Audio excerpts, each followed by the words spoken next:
Alright, we will be getting started in just a second. Hello and welcome. I'm your host. And we're talking New Comic Book Day. And also, I just saw Dune Part 2, so we'll be talking about that a little bit. And maybe, if I get really crazy, we'll talk about the Mad Max video game I was playing on Monday, because that was pretty crazy.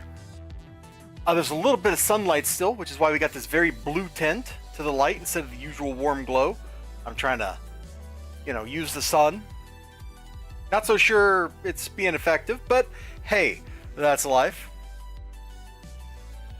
Alright, these are the things that I got stacked up here on the to read and deal with pile next up. A lot of weird stuff in this stack.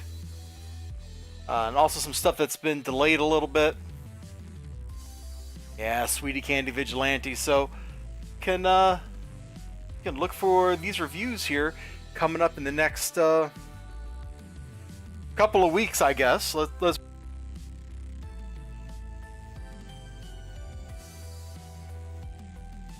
XLG's chat came in and suddenly I just had to stop what I was saying mid-syllable.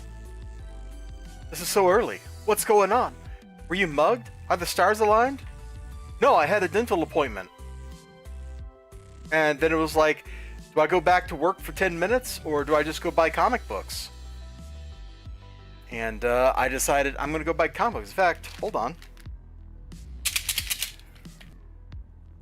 I got an antibiotic here I'm supposed to be taking. Let me do that. According to the dentist, what he suspects, y'all might remember I've been talking about like my tooths bother me or whatever, and he thinks one of my root canals came uncapped, or whatever it's called when the thing way down inside in the base of the root like gets dislodged. So good times.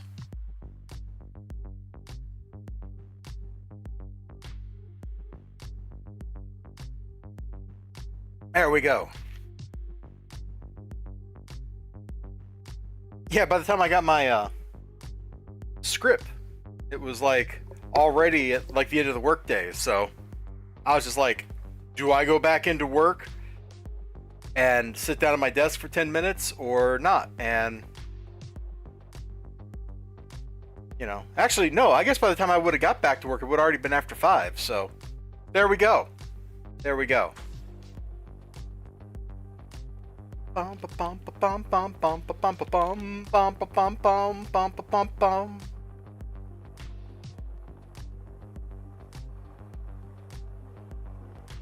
Kind of stuff sucks, but that's life. So anyway, enough about me. We're not here to talk about me and my stupid root canal thing. No. We're here to talk about New Comic Book Day.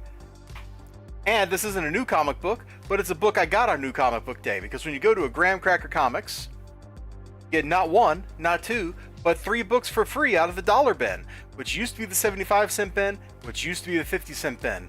Inflation is killing us all. And I like Terry Moore's art, so I don't know anything about Motor Girl. I don't know if this connects into Strangers in Paradise or anything. I don't know why there's a gorilla, but I like his art. I have no idea, XLG. I don't know if she has a connection to a giant apres. What's an apres? What do you mean ape? Is this French? Did you slip into speaking French at me? You probably did, didn't you?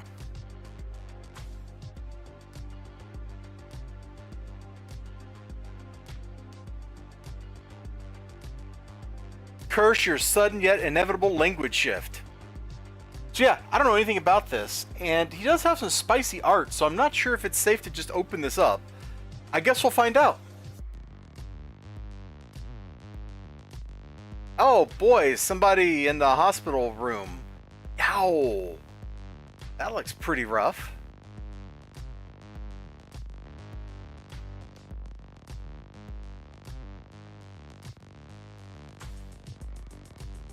Yow. This is like some heavy stuff to open a comic book up to.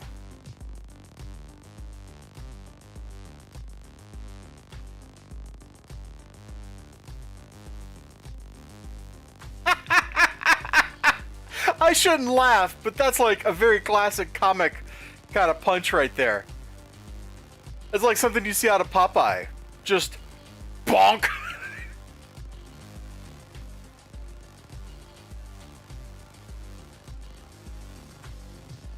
Ah! Larry, what the heck? Are you okay? Man down, man down. Ah! Okay, so he's tripping out.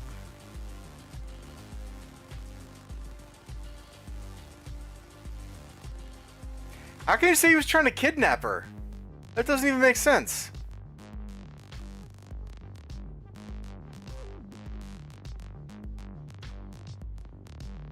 Yeah, definitely confusing. So I have no idea what's going on in this book. Let's flip over like one more page and see if it makes any more sense. Now we're really not making any sense here. And I guess that's okay. I guess that's okay.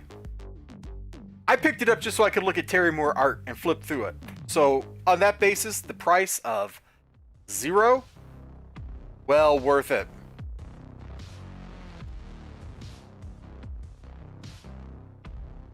And again, I'm Marine. Well, yeah,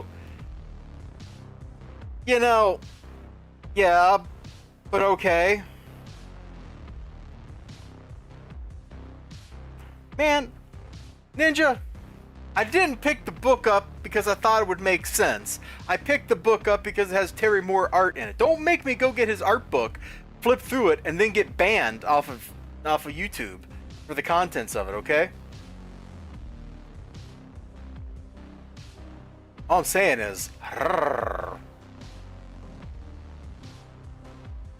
got like a Strangers in Paradise omnibus laying around here somewhere I need to read. One day.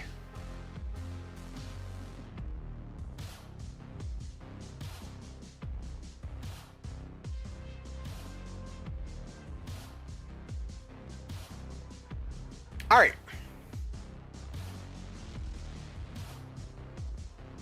Motor girl wears a wife beater and has an arm tattoo. Oh, so she's Regina Rogowski before Regina Rogowski. You can't throw me that book. YouTube would delete. I know. Ah. You know, the other reason I got my window open, well, I got the shade open, is like it's kind of pretty outside. Spend so much time up here in this frozen nightmarescape that there's just snow and brown and gray. When summer rolls around, or I guess late spring in this case, like it is such a nice treat just to look outside and see the world, see the prettiness out there. Although when it is Christmas time, there's a big old evergreen tree right on the edge of the property between me and my neighbors that are right there, and they string up lights in it. So that's always a treat when they turn that on. Still under siege by squirrels? I've never been under siege by squirrels. Here, last time I was under siege by squirrels was back in undergrad, because the squirrels on campus would intentionally harass people. They would be up in trees and they would throw stuff at you while you were walking to your class. They'd just be like, plunk, and then you would die.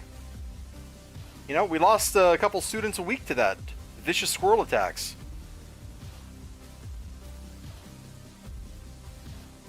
It's a sad, sad fact of life.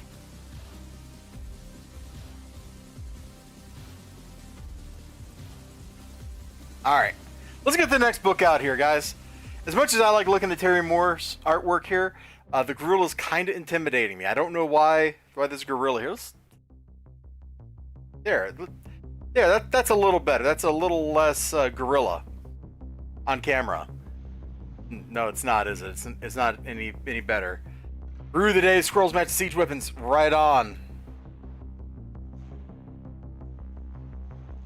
Alright, so second book I got is another one of these weird triumphant comic books. This is Prince Vandal, number 3, copy number 4783 of 18,000. Look at that. See, you know exactly which book you got. So theoretically, there's somebody out there who has the number 1 of this. They have no idea how much I would pay for that. They have no idea that I would pay them literally $1 for that book right now. If you happen to have Prince Vandal number 3, copy number 1, 00001 out there, and you see this message, send me a DM or something, and I will purchase number 1 from you for $1.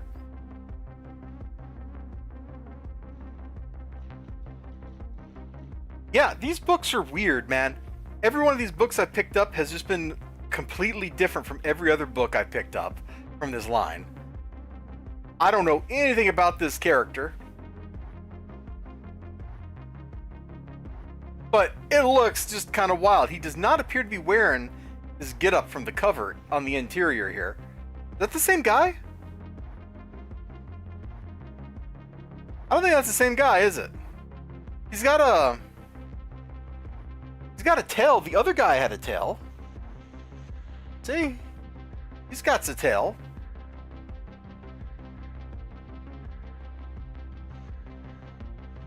Looks kind of like the same tail. Why has he got this big old scar here? It must be like they must be 2 different people from the same species or something.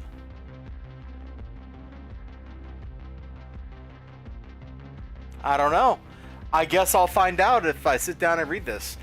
Prince Vandal earns the name by doing street art and doing graffiti. My dude. I'm flipping through the whole book here. I'm trying to see if this guy is wearing this outfit anywhere. No, this guy's not wearing that outfit anywhere. Hence why I'm saying, Arr!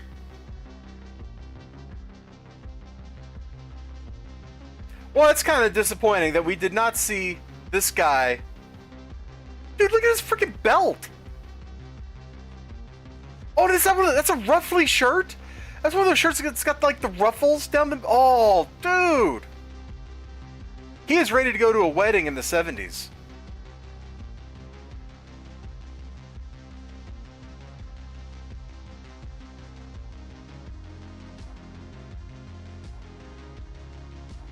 Anyway, that's just whatever, man. That's whatever. And since we were picking up like weird, obscure books, you know, I got another book from a publisher that didn't really survive all that long. Continuity Comics' Armor, number 11. The first Continuity Comics comic book I ever got was a Captain Power comic. And I read that thing until the pages detached from the staples. So I know literally nothing about this character, about this book. I just got it because it was a Continuity Comics book. And I also flipped through it a little bit, and it looked interesting. Like, the art wasn't bad. Don't hold your breath till your face turns blue, folks, please. Just simply rant, rave, beg, holler, have a fit. No, hold it. Just do this politely. Ask your local comic outlet, whether newsstand, bookstore, or comic shop, to please order enough copies and keep continuity titles in stock. Finally, ask them to reorder if they run out. And remember, most retailers are very cooperative and they do want to keep their customers happy. Ain't that the truth? Man, I go down there, the graham crackers, and Sean is like, here's your books. Like, as soon as I walk in the door, he's got them. He's got them in his hand. He's ready to roll. I'm ready to roll. We're all ready to roll. In fact, I think I spent like 5 whole minutes in the store today because we were just rolling that hard.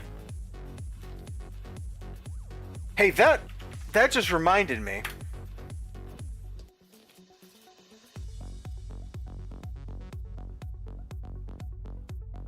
Let me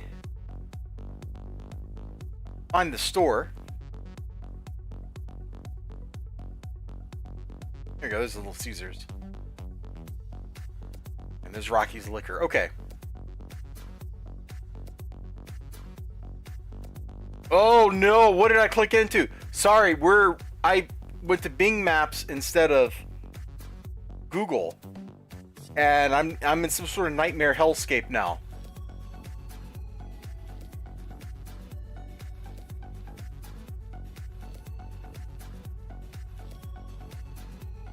Okay, here we go. This is good enough. So I went to my store, which, as you can see, this photo is clearly from today. It's right there. It just says comics. It doesn't say graham crackers or anything, just comics in big yellow letters. Oh, hold on. XLG says, it reminds me, Dr. Elizabar, PhD, I saw a TikTok selfie style by actress Florence Pugh on the set of Marvel movie Thunderbolts. And she had some makeup on her eyes that was extremely pretty. And I thought, she's no Virginia Madsen, but I get what she was cast in Dune 2. Man, they did her dirty in Dune 2. They gave Irulan some terrible hair. They've given Irulan, like, some absolutely terrible hair. Anyway, my shop's right here, right? In fact, is this recent?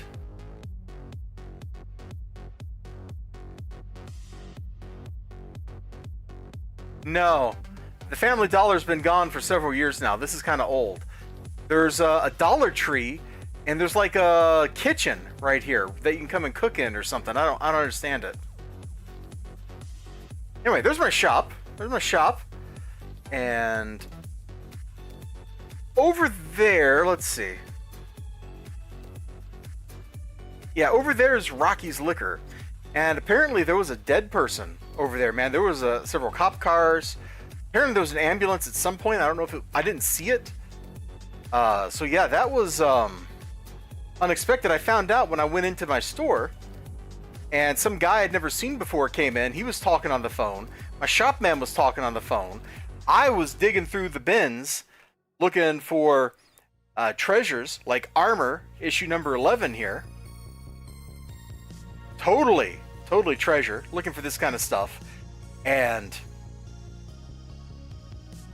you know, that's where the dude that walked in, like, Sean was like, yeah, there's been a bunch of cop cars over there to me. And the guy's like, yeah, there was a dead body over there. Apparently, like, he drove up or walked, like, over here, and so he's, like, saw it all firsthand and stuff.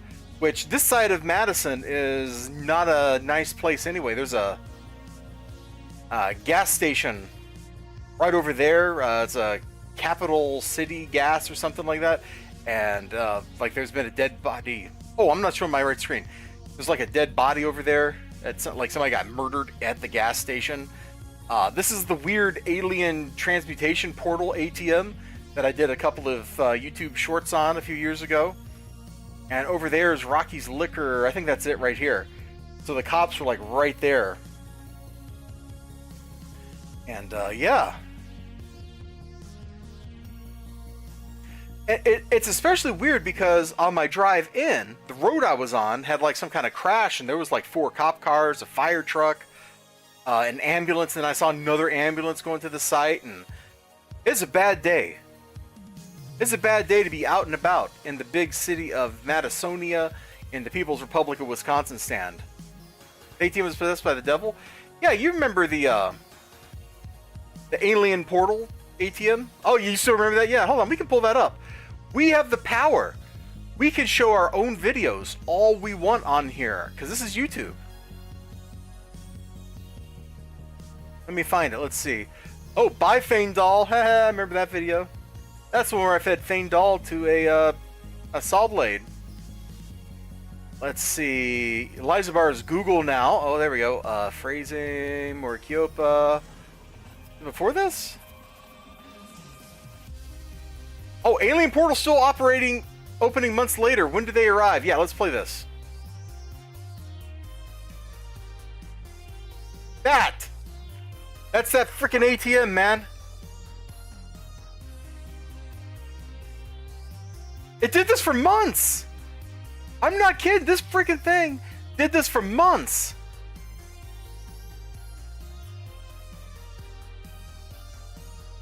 So when did the aliens get here, man? Like, I was waiting for them. They never did. But they could have. And maybe they should have. Hey, you know what? While I'm here, I'm going to give that a thumbs up. I like my own video. That's what we're all about here. Yo, thumbs up. Alright, we should probably get back to comics. So before we get to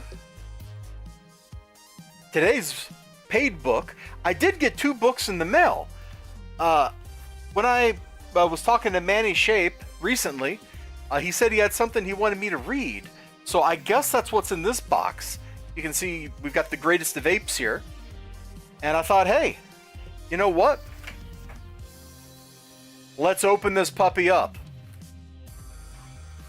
So, in order to conceal my bad cutting work, I'm going to open it up off camera.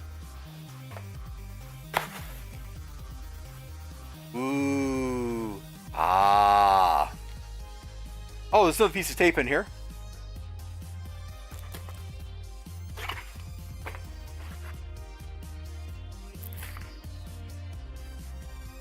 Oh, that looks so cool. Hold on. There's like a note or something in here, and I feel like I need to look at this first. What up, E? This is a fun book to add to the heights of anyone's to-read style, which I assume yours is already quite the stack. Cheers, Manny. Man, I might have to just randomly send this guy something. And here, you can look at this note. Like, check it out. And it's wrapped around something, so I don't know what's in here. We're gonna open this up. If this was Brian Ball, I'd be real suspicious right about now. I feel like I can trust Manny's Shape a little more. Oh, it's actually just a paperback.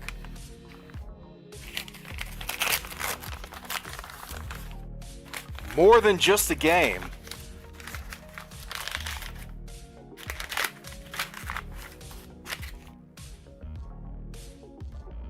He mentioned this to me when we were talking. I didn't know that he was going to send this to me. There we go. Psychodrome. From Simon Hawke, author of the Time Wars series. It's winner take the universe when the name of the game is Psychodrome. Man, I love these trashy little paperbacks.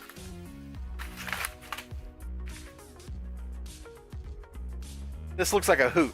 And I gotta look at the other thing that's in this box. So I'm gonna swap this out, because I'm not sure what this other thing is, and if it's something he wanted me, like he would mind if I showed people. But, oh my gosh, this looks like it's the comic book made for me. I'm gonna crack this open and see who wrote, or see who created this book. And if it's not Manny, I'll show the book on stream. If it is Manny, I won't. Because he sent me stuff before where he's like, don't show this to anyone. I'm just gonna have to like ambush him with a bunch of comic books at some point. Okay, who created this? Who created this?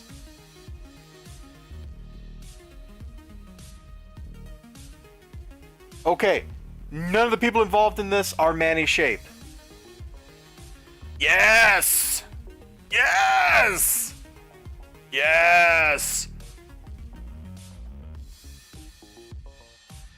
Intergalactic Wrestling Federation! Dude, we got a guy with like a buzzsaw hand. Freaking frack, dude. Oh! Chainsaw arm! Yes! Dude, anybody remember Bill Lambier's Combat Basketball? You remember that Super Nintendo game? I love that game. And it was basically just basketball, except there were buzzsaws, high explosives, and cyborgs. The way the game was meant to be played. Dude, this reminds me, I never did follow up on the rest of Invasion from Planet WrestleTopia. That was a fun comic book. I need to go see if I can find that. Like, there's got to be more of that out there, right? There's got to be more Invasion from Planet WrestleTopia. Who would end that? Planet WrestleTopia. There we go.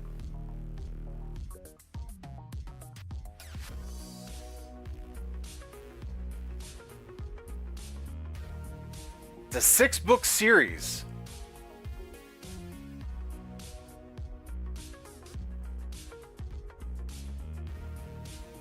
Yeah, I think I got the first 2 of these, so I should pick up the rest.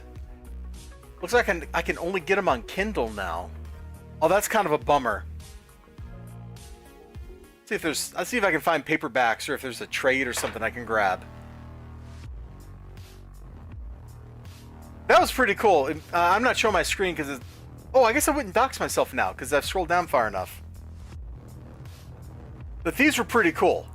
I got reviews of at least issue 1 out there.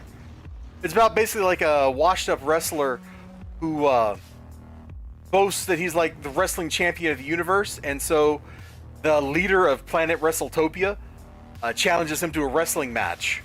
And so they come down, they put the Earth, I got a gesture, they put the Earth in a giant steel cage to wrestle people. It's a hoot. Absolute maximum hilarity. Like, I just love it. It's so freaking stupid. There's one scene where there's a bunch of masked wrestlers like taking out the guards at the White House, like suplexing them. Let's see. WrestleTopia. These are some positively ancient comic book reviews. These are from 2018. Wow.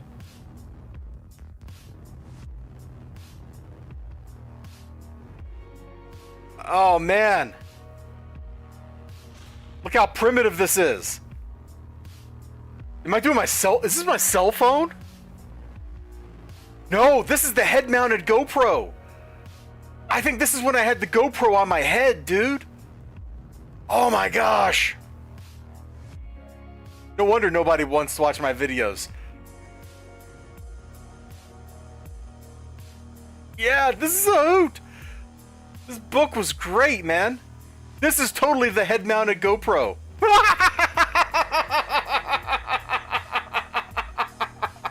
Oh gosh almighty. That was before I wised up and I put my GoPro on a fixed stand. You did that? A head-mounted GoPro? Yeah. My earliest, like some of my earliest comic book videos were with a head-mounted GoPro. I strapped the thing onto my head. I think that's what that one is. Either that or it's when I was holding the GoPro in my hand. I did both of those for a little while until I decided not to be a freaking moron and to actually like make stuff of decent quality. Not good quality, mind you, but decent. Like decent enough the camera is stable, for example. Oh, I think I'm holding this book. Never mind. This is a totally handheld. This is me holding the camera with my left hand while I gesture with my right hand.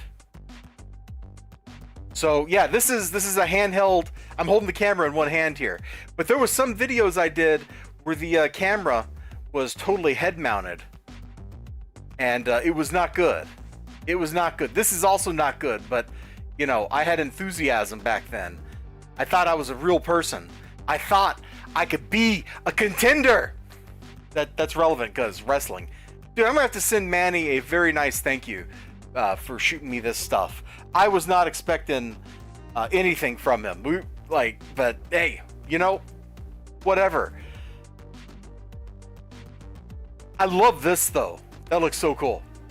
So thank you so much, Manny Shape, for shooting me that cool stuff, dude. I gotta find something I can send him that I think he'd really like. Maybe I wonder if I have extra issues of Rags 1 through 7 laying around. That might be really cool to send him. I don't know. I might have to just ask Brian to get some fresh ones printed up or something, because I don't know if I have duplicates. I also have another thing to unbox, if you can believe it. Look at that.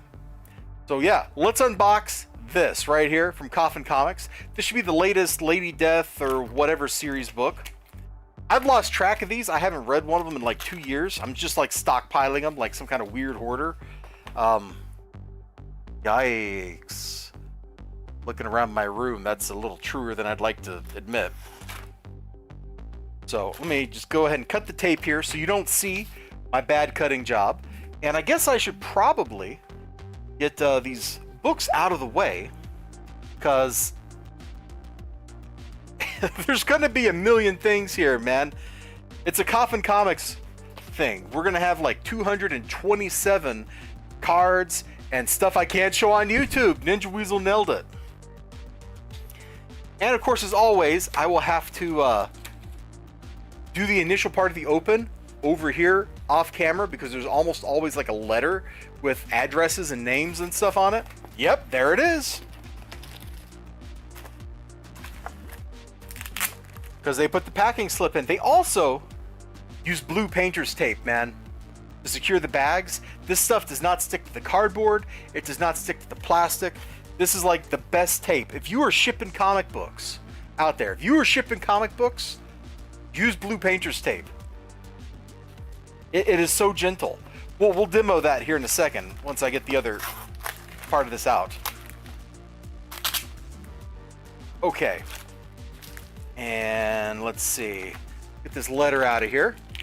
I'm sorry you don't have anything to look at right this second. That's lame. But I don't want their business address getting doxxed, and I don't want myself getting doxxed. Ergo, we got to open it offline. Now, we got 1,000,001 pieces of swag in here. But this blue painter's tape is so good, man. Did you even hear it ripping? Because it rips. It's enough to secure the book in the bag, or in the box, but it's not enough to actually damage the plastic. Unlike Scotch tape, some Scotch tapes totally will do that. I've seen masking tape actually do that a little bit, but blue painter's tape, don't do it. It don't do it at all, bro. All right, there's the book, and then I got the swag bag here. Where's it? There's where the fold is. Okay. Let's see. Let me get their little letter to me out. Let's see. What does it say? Thank you for backing Lady Death Demonic Omens. This kicks off our 30th anniversary storyline, Hellageddon. We hope you enjoy it. Hellageddon will be told over the following storylines: La Morta, Lady Death number 1, Lady Death Eternal Sabbath, Hell Witch, Lady Death. Dude. Hellgasm. These guys. Oh, they've got a thing, man, and they're gonna play it for all it's worth. Like, nobody's stopping them, dude. Nobody can. Alright. Okay, I got the swag out of the swag bag. Let's see what we got here. We got a cool sword pin. Very cool. I don't know when I would ever wear it, but we got it. It's just going to go in my box full of swag. Got a little commemorative hollow foil. Well, it's just a hollow card. 418,000 bucks. I remember they were raising like 200 grand. They raised so much money. Fridge magnet, so you can have this on your fridge if you want to. Card I can show. Pretty cool. I like the skull.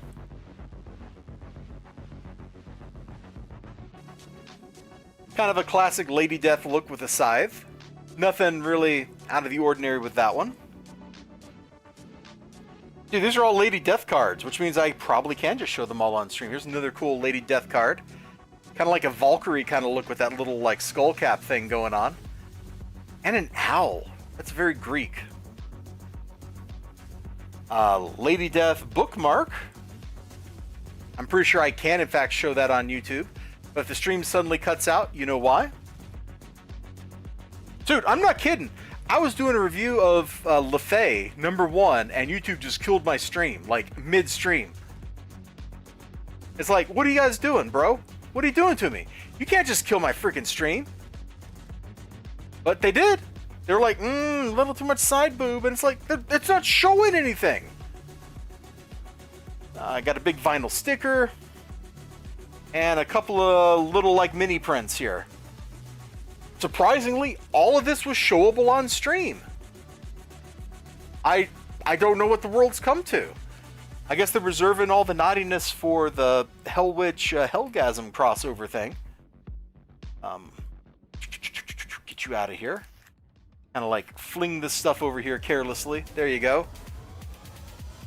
Crack the book open and look at it.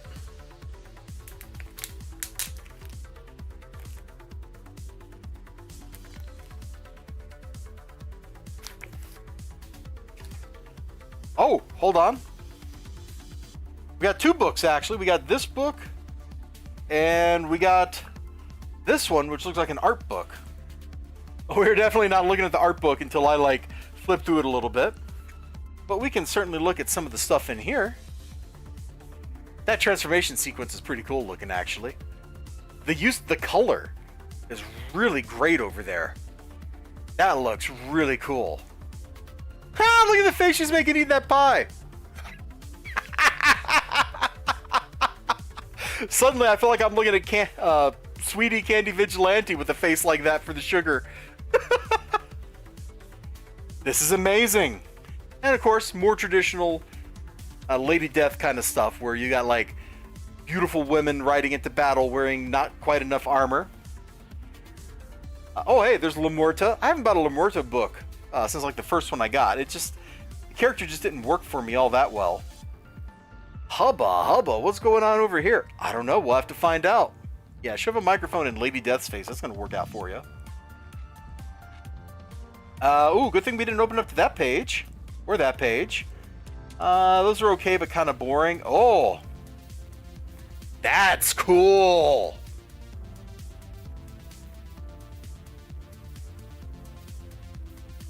I guess Lamorta's getting a visit from Santa Morta, huh? Alright, so we got a ton of swag here. I'm going to try to arrange this stuff. So we got a little background. Yeah, something like here, just scatter them at random. There we go, that's as good as it's getting. I got this art book over here. Anything I can show out of this? Oh, better not show that one. That might be a little much for YouTube. Oh, skeleton was sick. Yeah, the skeleton was absolutely dope sick. Dude, I really like the lines. Like, I realize this is just a sketch with a little splash of watercolor, but I really like the way it flows. Like, there's a lot of glare there. I can't really help that. That looks great. This is out of this Art of Lady Death, Demonic Omens, or whatever book. Hey, remember I was saying that was a really cool bit from that one card? There it is in bigger form. Hey, this looks like a Keith Garvey piece. I've seen his stuff on Twitter. I might follow him there, actually. I remember Mori Kyopa was super into Keith Garvey. That reminds me, I should check in with King Mori and see how he's doing in his new life, man. Because last I checked in with him, he was working his butt off. Dude, the angled pieces and stuff in this line art are great. And the little splash of like gold for the background. Oof! Simple Sketch with Roxy, yeah. This is a pretty cool art book. Most of it I could show on stream, but we're not going to. Because if you want to see it, you should go to the Coffin Comics website and buy the dang thing. So that's it, man. That is Lady Death, Demonic Omens #1. One of these days, I gotta sit down and actually read all this dang stuff. One day. That day is not today, and it probably ain't this weekend either, because I've already got my reading stack set up for this weekend, and I'm not deviating from it till I work through some of this stuff. Excuse me. So we're gonna keep trucking here because I got one more comic book to show off, and I got a couple comics queued up, or a couple topics queued up on my other monitor. And if I can stop having the hiccups, that would be really great. Life, the universe, and everything. There's a surprising lack of stuff I could not show on YouTube here in this, much to my surprise. Wait, I already said surprise. Whatever!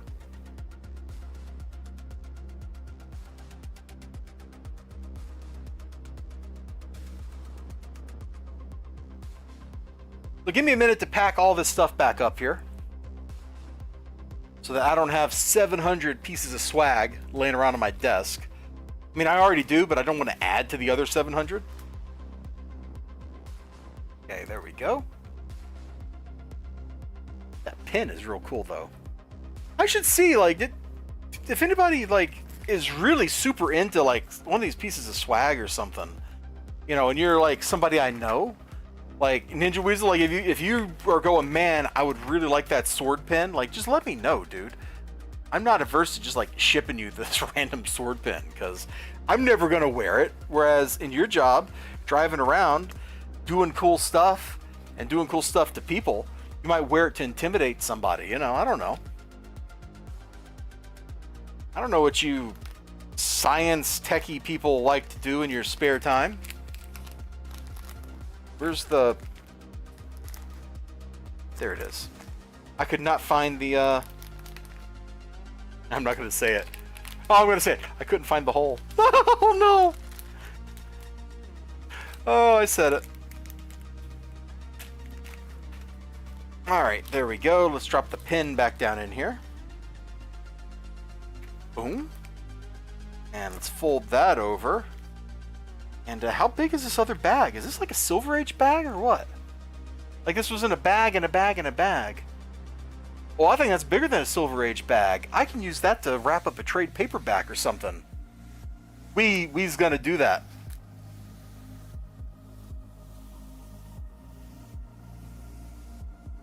Okay. Get this stuff back down here. Ooh, it's kind of shiny, ain't it? I'm gonna show up to a T-Mobile event, meet and greet with that sword pin on the collar of my polo shirt, and ignore anytime somebody asks about it. Yeah. I've also got somewhere like a Lady Death challenge coin. So, you know, you could roll up to people and challenge them with your challenge coin if you wanted. I don't know why you would, but you could.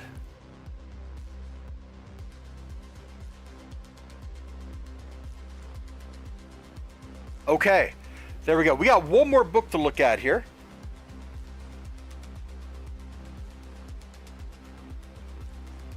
Oh my gosh, have we been going for 45 minutes for real? Dude, it sure don't seem like it.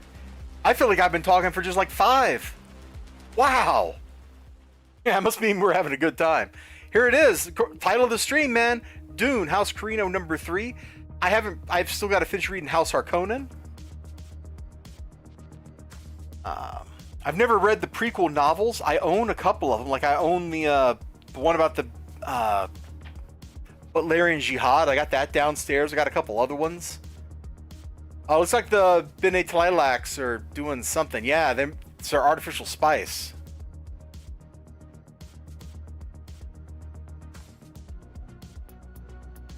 Which we totally got to see an axolotl tank in a previous, like I think it was just last issue. And that's as horrifying as you might expect it to be. If you've ever read what they imply about what the Bene Tlilax do.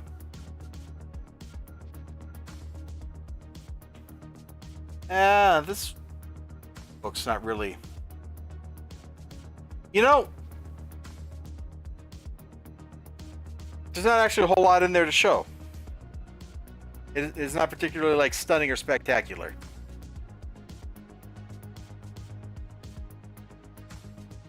I was hoping for like a big ship shooting something or a sword fight, and it just kind of got denied. It was just like, nah. But yeah, that's the book I paid for, Dune, House Carino #3. I really like this cover, dude. I don't know if these are supposed to be like Fremen because they got the glowing eyes, or if these are supposed to be like face dancers or what, but it's a really cool looking cover. So let's roll from this into the rest of the show, which I want to start with talking about Dune 2. Boom! There it is. So I enjoyed the first the Dune from 2021. I don't like it as much as the David Lynch Dune. I think David Lynch really nailed the atmosphere, the look. Like, he really nailed the look. Like, the Emperor's Throne Room, I was really paying attention to it when I watched the David Lynch stuff again this past weekend. And, like, Shaddam's Throne Room is just absolutely gorgeous. That room probably cost like $100,000 to make as a set. That's before you take into account the gilting on everything. Like, everything's gilt. And I really liked Jose Ferrer's. In fact, I really liked the cast from the original David Lynch Dune. The cast in Dune Part 2 is also pretty good.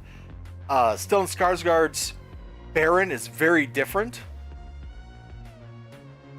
He's more menacing, but less maniacal. I kind of like the maniacal, you know, am I alive? Yes, my Baron, you're alive. Like, that stuff I had a great time with. But here in Dune Part 2, for the most part, I liked it. There's like only two things that really bugged me about the movie. One is I don't remember Chani being such like a joy kill in the novel. Like, okay, I will admit it's been 20 years or something since I read Dune. Maybe a little longer. So I might be misremembering parts of that. But I don't remember her being like such a, like just a total buzzkill for Paul. And maybe I'm wrong. Maybe I'm wrong about that. I'm willing to just admit that I'm wrong. But the way she was portrayed kind of bothered me in that regard. And the other thing I didn't like, I guess there's three things. The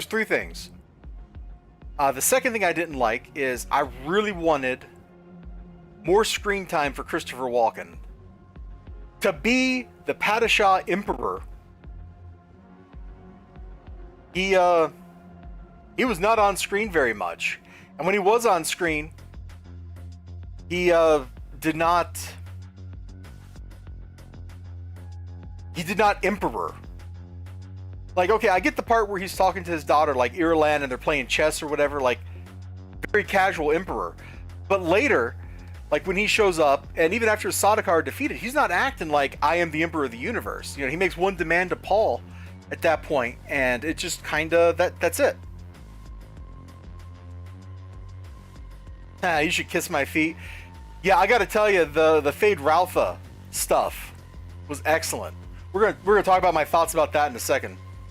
And then the third thing I didn't like is it was a deviation from the plot that didn't work, and that is making the Bene Gesserit responsible for killing House Atreides. That doesn't feel right. Like they're trying to manipulate the Atreides into, you know, into their whole bloodline breeding program. They're not going to prune that branch of it just because Jessica disobeyed. Like, that felt really weird. Like, I could see them conspiring to kill Leto, but then part of that conspiracy would be they would want to kidnap Paul or something so that they could, you know, get his genetic material, or they'd like throw some floozy at him and get her knocked up and thus continue the bloodline. So just like the total extermination of the Atreides house as a Bene Gesserit plot felt kind of weird. Stuff I liked about the movie, the cinematography, absolutely gorgeous. The desert stuff was filmed almost as well as Lawrence of Arabia for making the desert its own character. Because that's one of the things, like if you go watch Lawrence of Arabia, you got to watch it on kind of a large screen, and you really got to watch it letterboxed. You know, you got to watch it widescreen. You can't watch it in 4:3 format, because if you watch it in 4:3 format, you miss the desert. In Lawrence of Arabia, like 2/3 of the shots in that movie give half of their screen to the freaking desert. And Dune Part 2 did the same thing. The desert felt like it was its own character in the movie. Really, really well done cinematography. And then we cut from all that like golden brown over to the Harkonnens' planet, Getty Prime, and oh my gosh, that stark change in palette was like a sledgehammer to my brain. I just stared agog for just at the screen. It's just like that whole sequence, and getting introduced to Fade Ralpha that way. Thumbs up. Really good choice. Oh man. Now, of course, there's some stuff in the books that got cut out in that set of sequences. Like, I think if I remember right, after the Gladiator thing, Fade Ralpha like booby traps like a sex doll guy and sends him to the Baron to kill him and stuff.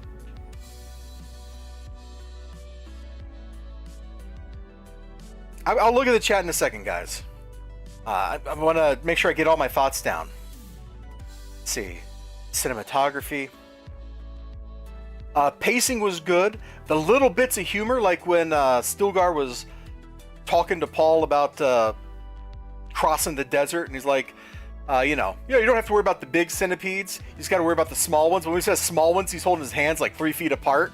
Like, just little stuff like that was really well timed. I don't remember the banter from the novel in that regard, but that was really good. It made Stilgar seem human.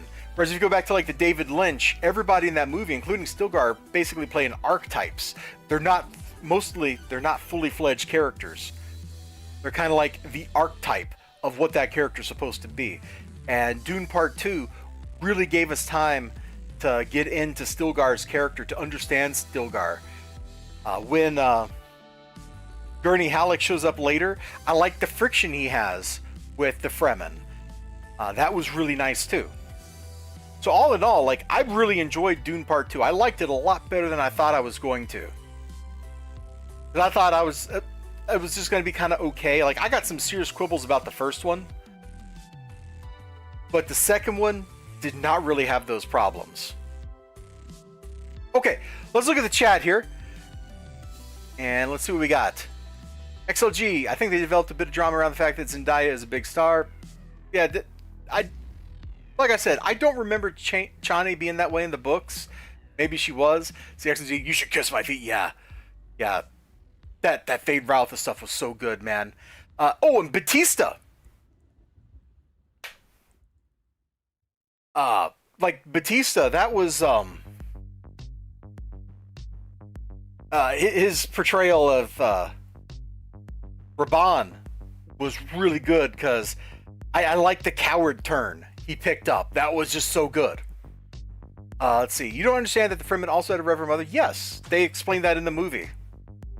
Like, Bene Gesserit know how to extract the water of life? No, the Bene Gesserit do not know how to extract the water of life. The Fremen do.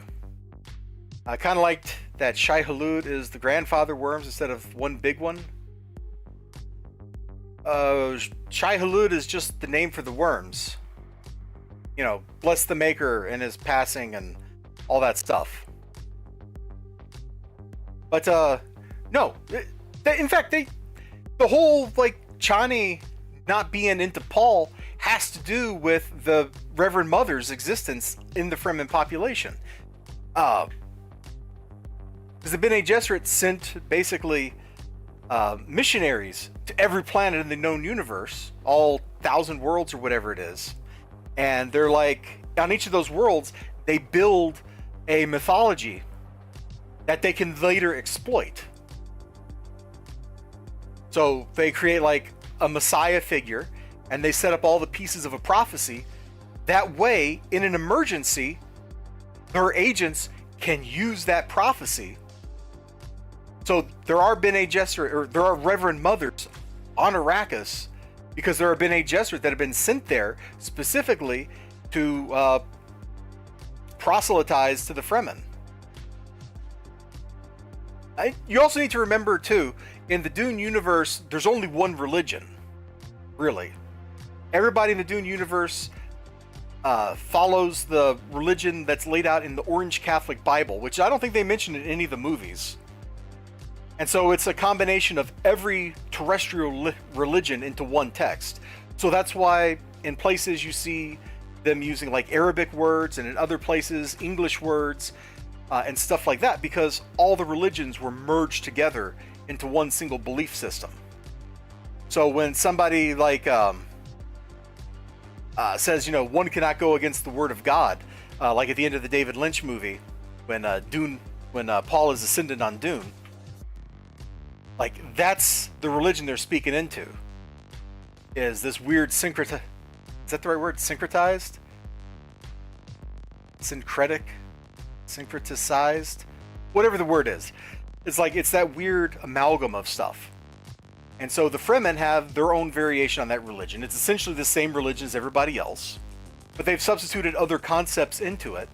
So because they are so tied to the desert and the world that they live in, and they have to deal with the giant worms, well, the worm becomes kind of like the divine figure in their story, because the worm is the maker. It's the beginning and the end of the existence on Dune. And so everything kind of spins out of that. And so the Bene Gesserit roll in, and they're like, yeah, what if we tweak this a little bit and we put some prophecies in place? And so now all the major Sietches, at least I presume all the major Sietches on Arrakis, have a Reverend Mother hanging out so that they can not only provide spiritual guidance to people, but they're there to manipulate them and keep them on track for what the Bene Gesserit want them to do. I hope that makes sense. I hope that makes sense, man. So, really good movie. I wanted more Christopher Walken. I wanted more Florence Pugh. I wanted more Austin Butler. In fact, you know what I wanted? I wanted another hour of it. That's what I really wanted. I wanted another hour of this movie to go into some other of the little sub-material. Like Ninja Weasel says, a little sad they cut out Gurney being primed and sent out to kill, like stuff like that. Like, I would have liked a little more. Which is weird because the first Dune was, I kind of was like, yeah, this is exactly the perfect length. And the second part, I wanted way more. Was the fact the body water shining required for Paul to awaken? I don't remember. I don't remember that, XLG. Oh, and I guess the water life thing, they mention it very briefly in Dune Part 2. But Bene Gesserit and people with their training are able to completely control their body chemistry. So the whole becoming a Reverend Mother thing is like the ultimate test. In order to get that power, to get access to the ancestral memories, they have to be able to control their body chemistry. So they ingest the poison, and then they have to transmute the poison into something non-poisonous. And that's the proof that they're good enough as a Bene Gesserit to become a Reverend Mother. They left it out of both film adaptations, but Paul actually does that in the middle of his sword fight with Fade Rautha, if I remember correctly in the novel. Fade is using the Emperor's blade, which isn't poison.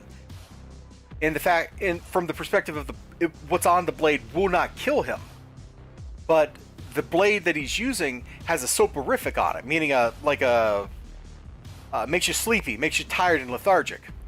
And so in the middle of that sword fight, while Paul is busy dancing with Fade Rautha, he's transmuting the soporific poison in his own body to nullify it so that he can continue fighting him hand to hand. That's why Leia Seydoux becomes... Yeah, that's why Lady Finrig becomes pregnant. Bene Gesserit can control that.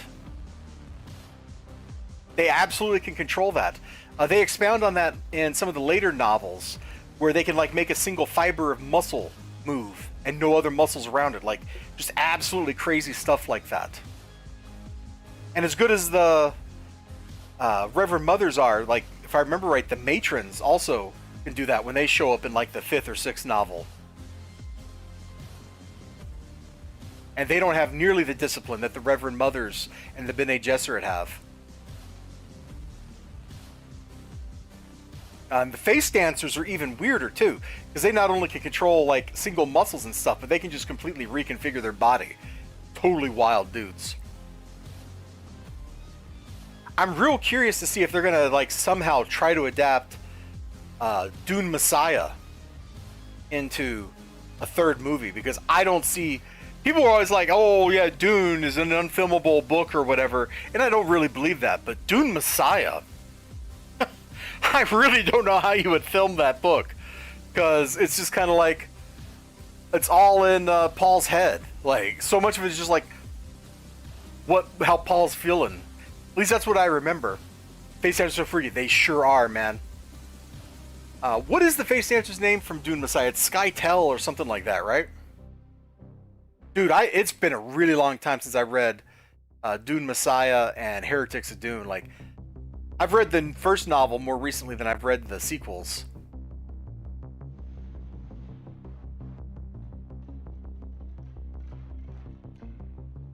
Probably Fade Rautha passes the pain box test because he turns pain into pleasure. Yep. Probably. I'm not getting into the psychosexual implications of Fade Rautha's testing. We ain't going there, XLG, because I would like to stay on YouTube. Skytail, yeah. Yes. Yes. Bene Tleilax are messed up, dude. Kind of circling back. A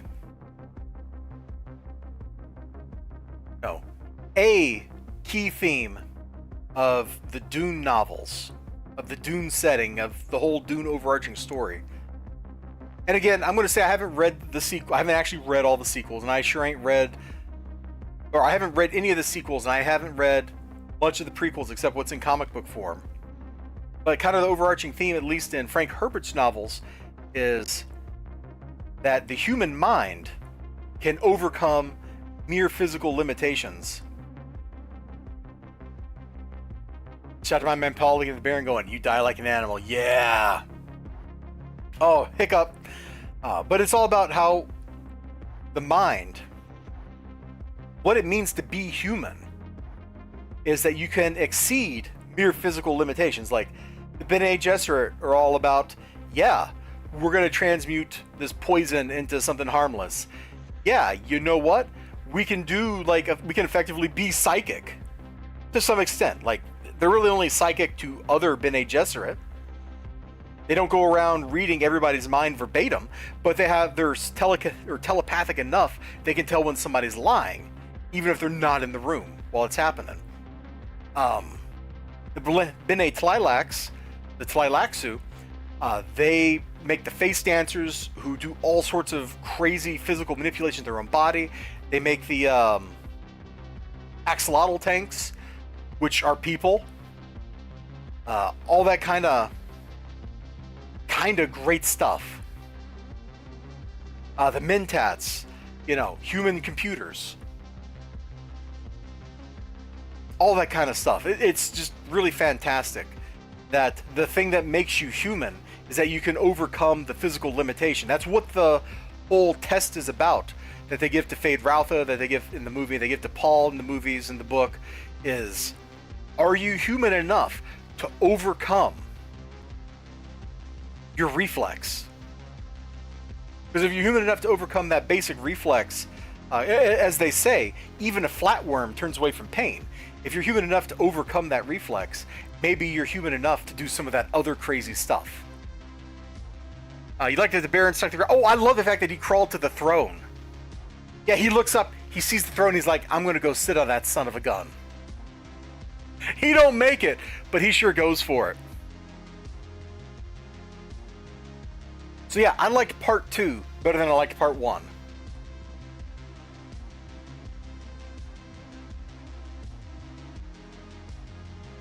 Which reminds me, while I was watching part 1 again this weekend, on Memorial Day,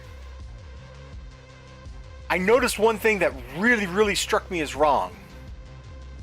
When Duncan Idaho gets into that ornithopter, when everything's being attacked, it's shown that the ornithopter has a shield. From one of the Harkonnen ships, they start shooting a lasgun at him while he's in a shielded vehicle. That's a no-no, because the shield and the lasgun have an interaction that's basically like it sets off a nuclear explosion at both ends, if I remember how that works correctly. Like, if you think your enemy is shielded, you would not be using lasguns. So that really struck me as like wrong, because okay, you killed an ornithopter, but you also blew your really expensive spaceship up. Like, so that was weird. That was like the one thing that just really struck me as what? And I don't really like that whole sequence of him doing like the acrobatics in the ornithopter to escape anyway. I realize it's supposed to be like a thrilling action sequence or something, but it's totally unnecessary. They could have cut that escape out completely. The movies do not touch on the lasgun shield interaction at all. Not a bit. Not a whiff of it. Which is a shame. Neither movie did. Whether David Lynch or the new ones. And they really should have, because if you're watching it, like in the first one, they use that lasgun and it just like seemed like easily cuts through that door and stone and stuff. Like, it's like, why don't they just use this for all their guns? The shields. Because shields, man. Lasguns are dangerous. That's why they've developed all those projectile weapons that have like a screwing motion, so they can like dig through the shield and stuff. Like, it's just cool, at least in the movies. I don't remember in the books if they do that, but in both of the movies they do that. Yui's dart that he shoots Duke Leto with, and then whatever kills Duncan Idaho back in the first movie. Like, I'm cool. Do I have anything else I want to say about the movie? I've crowed about the cinematography a lot. And I think the cinematography for Dune Part 2 really can't be overstated just how good it is. It really is that good. Oh my gosh. I'm just like picturing Getty Prime under the black sun and that starkness. And it's just absolutely blowing my mind. Oh, dudes. Seeing Getty Prime lit up that way explains so much about why the Harkonnen are the way they are. Like, they don't understand color because they live in a place where color doesn't exist. Crazy stuff.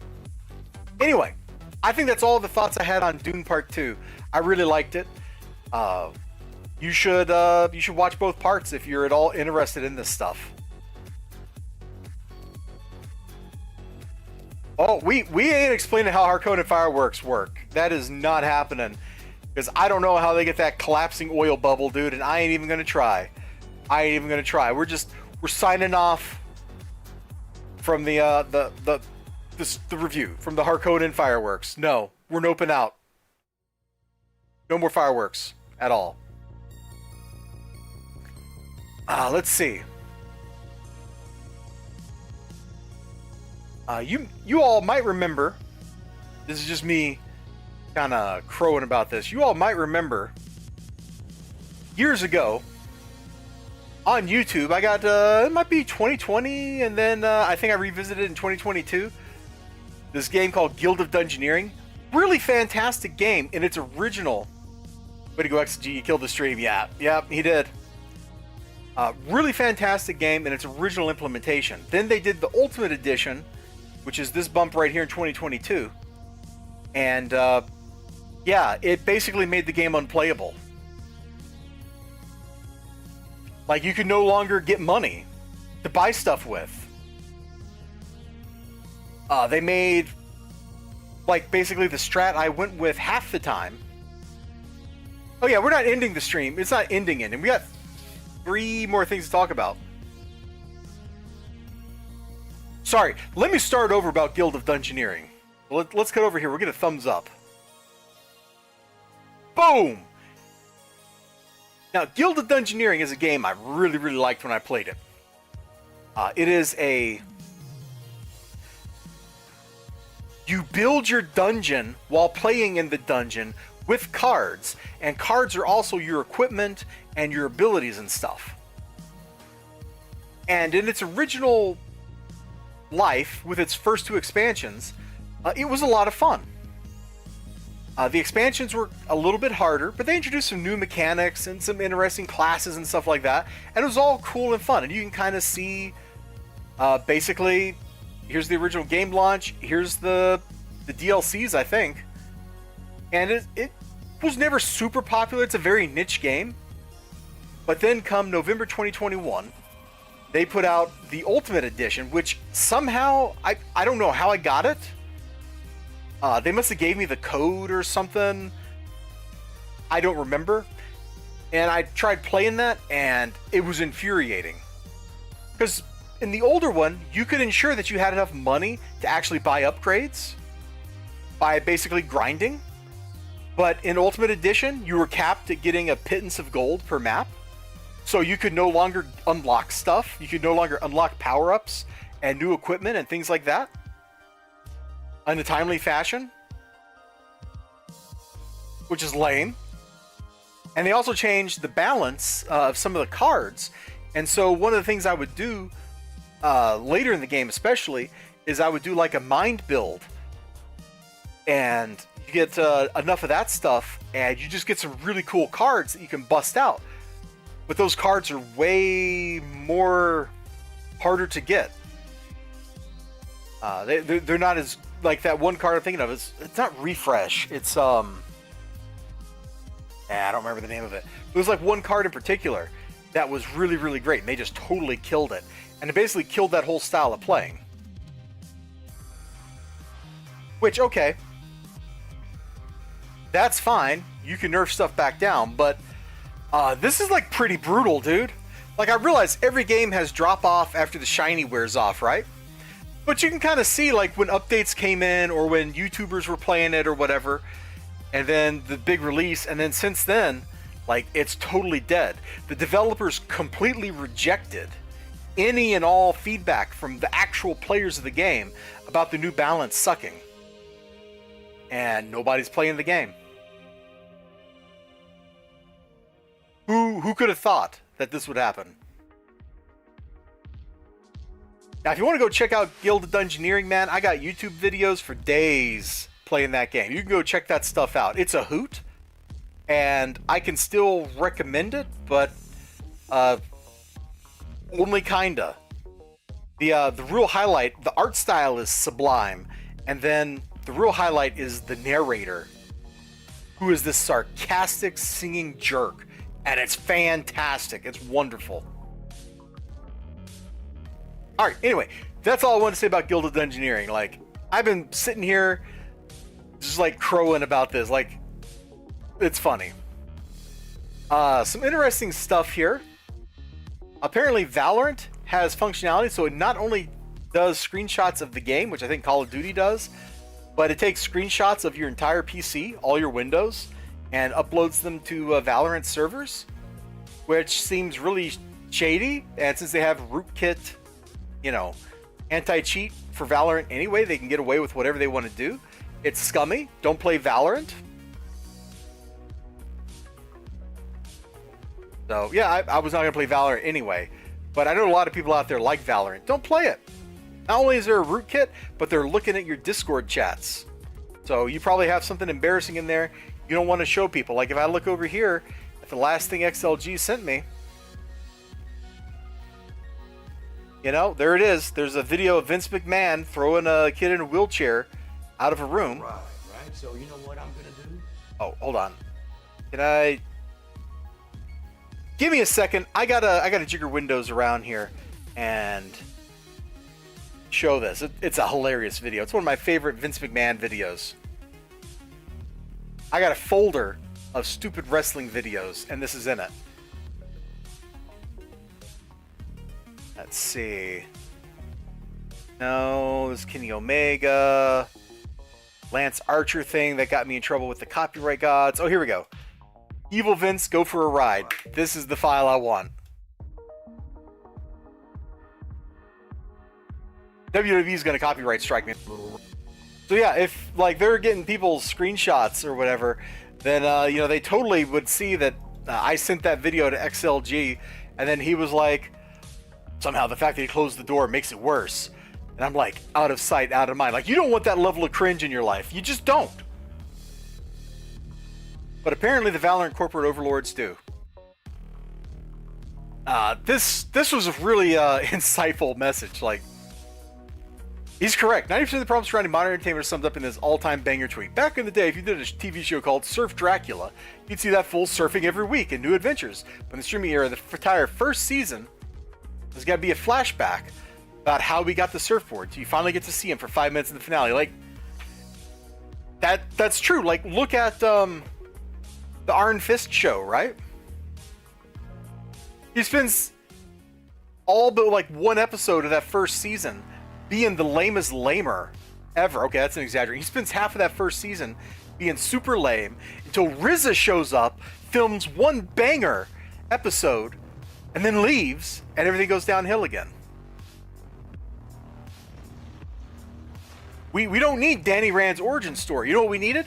We needed Danny Rand doing kung fu stuff and punching doors from day one. But we didn't get it.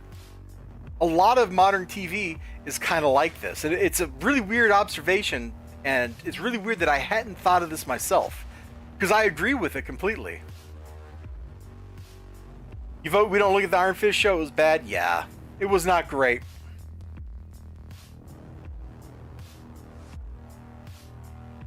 It was not great. It was the first example I could think of because it illuminates this exactly. Like the first season was basically Danny Rand getting his groove back. Why wasn't Danny Rand fighting hand ninjas in episode 1? Like, why was that not the plot line?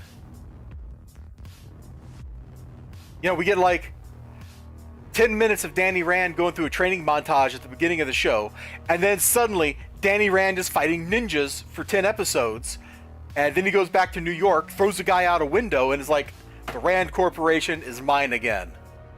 And you're done. What else? Why did you need anything else in that show? I don't know. But that's a crazy observation. I think Mark Pellegrini is the one that like retweeted this.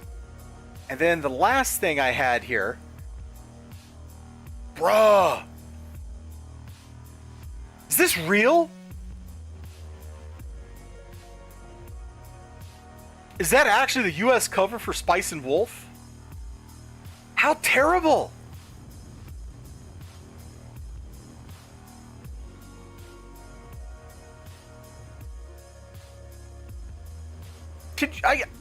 I saw this, and I was just, or I guess it's not a manga, is it? It's a light novel, but like, I saw this and I'm just like utterly, completely flabbergasted. Why on earth would you pay an artist to make this thing on the right when you had a really great cover on the left?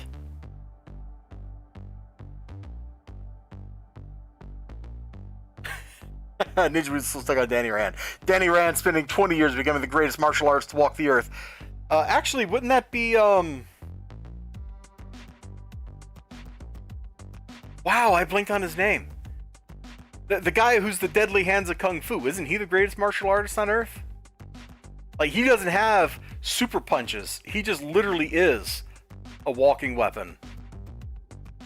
But yeah, gets jobbed by 3 New Yorkers. Yep. On the other hand, they are New Yorkers, okay? They've seen things, Ninja.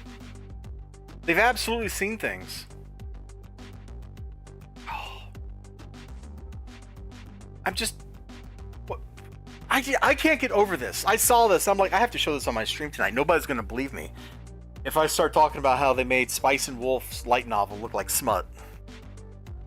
Like, this looks like a softcore romance novel. You know, full of purple prose and turgid words.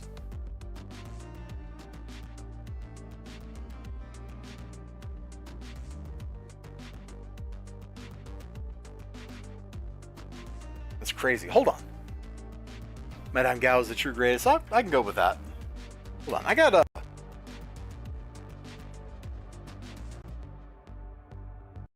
Here it is. I got the light novel for Perfect Blue over here. Which, when was this printed?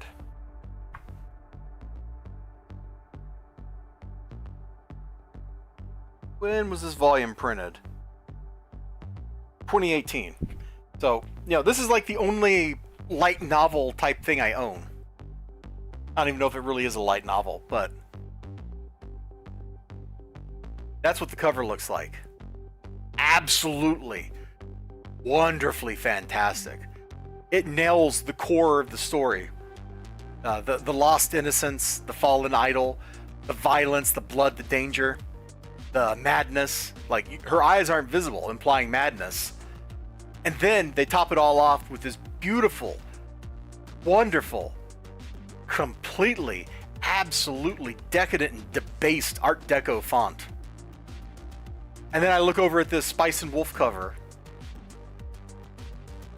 Bruh. I wouldn't give that cover to a book I hated. Which, I'm not knocking the artist. I want to be absolutely clear about that. None of what I'm saying is knocking the artist for their work or anything like that. I'm knocking editorial. Because the editorial direction there, absolutely gobsmackingly terrible. Maybe the worst editorial decision in the history of man freaking kind. And that's including Mick Foley jumping off of a cage. So that's how bad it is. Alright, I'm going to quit harping on this. We've all gotten the point. So Ninja Weasel XLG.